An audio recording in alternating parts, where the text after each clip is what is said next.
Hay que decirlo claro, porque así es. La Suprema Corte de Justicia de la Nación pisotea la Constitución. De esto se trata hoy, Historia de lo Inmediato, mi columna, mi videocolumna de cada semana. Mire, es mentira.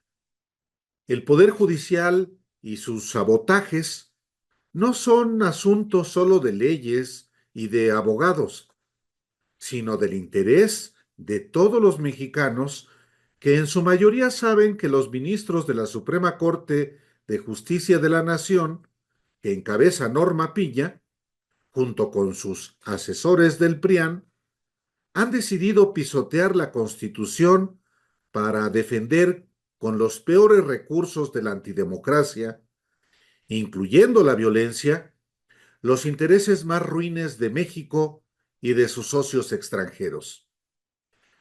Pese a que la elección de los juzgadores por voto popular ya está en la Constitución y ninguna reforma constitucional es impugnable, Piña y los ministros que la apoyan desafían el mandato constitucional hasta el punto de tramar su nulidad sin tener ninguna facultad, solo por su propia arrogancia y aconsejados por Claudio X González, Héctor Aguilar Camín, Federico Reyes Heroles y Lorenzo Córdoba, entre otros asesores externos que ya acreditaron sus límites al desbarrancar a Xóchitl Gálvez y aniquilar al PRD. Pero no todo es malo. Gracias a la rebelión de los jueces, que va más allá de su paro todo pagado que los mexicanos no apoyan, se ha logrado transparentar, como pocas veces en la historia, los peores intereses en juego. Involuntariamente, los juzgadores han definido con su propia conducta a quienes en realidad defienden y representan. Para empezar, los juzgadores no defienden a los mexicanos comunes, a quienes en mes y medio de paro todo pagado les han negado el acceso a la justicia. Y en los hechos están representando a los criminales al no librar las órdenes de aprehensión para que los fiscales actúen. Sí, la pachorra de los juzgadores está afectando vidas e integridad física, psicológica y patrimonial de mexicanos. Luego, no debe olvidarse que el núcleo de los ministros de la Corte responden a intereses de quien los impuso. Felipe Calderón, por ejemplo, lo hizo con Luis María Aguilar Morales, Jorge Pardo Rebolledo, Alfredo Gutiérrez Ortiz Mena y Alberto Pérez Dayán, mientras que Enrique Peña Nieto colocó en la corte a Javier Lainez Potisek y a Norma Piña Hernández, la presidenta. Todos estos inclinados a los mismos intereses económicos y políticos del PRIAN, cuando fueron votados por el Senado.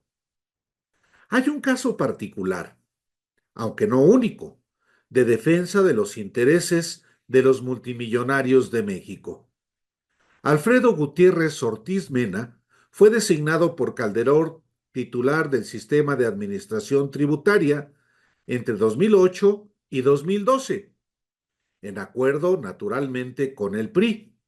Y en este periodo se condonaron miles de millones de pesos en impuestos a los grandes contribuyentes.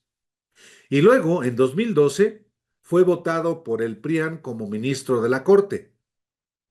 Detrás de Gutiérrez Ortiz Mena, quien buscó ser presidente de la Corte con el apoyo de Arturo Saldívar, están los intereses de personajes como Carlos Salinas, Pedro Aspe, Emilio Gamboa Patrón, y de estos datos fue informado el presidente Andrés Manuel López Obrador en su momento, y eso hizo que lo vetara. Este amasijo de intereses se transparenta también con las funcionarias y funcionarios de la Suprema Corte de Norma Piña, quien fue impulsada por Peña Nieto mediante su consejero jurídico Humberto Castillejos, y también el secretario de Gobernación, Miguel Ángel Osorio Chong, a quien la ministra llama primo. Los dos brazos principales de Piña son Natalia Reyes Heroles Charrer, secretaria general de la Presidencia de la Corte, y la oficial mayor, Dimna Gisela Morales González. La primera es hija de Federico Reyes Heroles González Garza, fundador de Transparencia Mexicana, quien desde que Piña llegó a la presidencia de la Corte, coordina las reuniones de cada jueves en su propio domicilio de San Jerónimo, como lo reveló en su momento Alejandro Páez Varela. Y su esposo, Javier Orozco Becerra, está vinculado a los intereses energéticos como gerente de desarrollo de negocios de NIO Mexicana.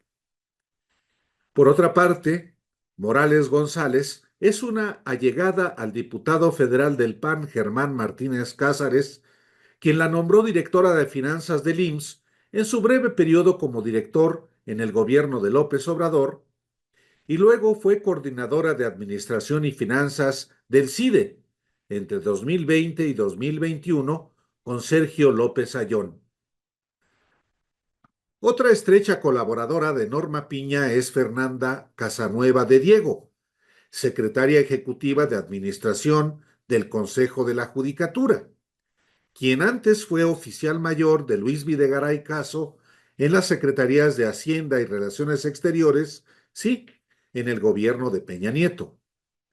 Otro de los operadores directos de Piña es Ricardo Márquez Blas, actual coordinador de fortalecimiento institucional de la Suprema Corte. Ojo, un colaborador directo del narcotraficante Genaro García Luna cuando fue secretario de Seguridad Pública de Felipe Calderón. Como informé en marzo de 2023, Piña no solo ha tenido el apoyo de Peña, por eso digo, Piña es Peña, sino también reclutó a quien fue la coordinadora de comunicación social de la campaña de la panista Josefina Vázquez Mota por la presidencia de la República en 2012, Carla Garduño Morán, quien fue la directora de información del INE que presidió Lorenzo Córdoba. Sí, otro de los asesores de la ministra Piña. Este somero repaso del grupo que rodea a Norma Piña ejemplifica el amasijo de intereses que se atrinchera en la Suprema Corte, en el Consejo de la Judicatura, donde los asesores de Piña son José Alfonso Montalvo Martínez y Sergio Javier Molina Martínez, y en todo el Poder Judicial convertido en oposición política a Claudia Sheinbaum. La revisión que el Pleno de la Corte hará de la reforma al Poder Judicial de la Federación, que por decisión del constituyente permanente es ya ley suprema, representa un desafío político de los jueces, porque ellos mismos saben que no tienen ningún fundamento constitucional. Y por eso una cosa es cierta, para ellos no habrá final feliz. Gracias por su atención a esta videocolumna y hasta pronto.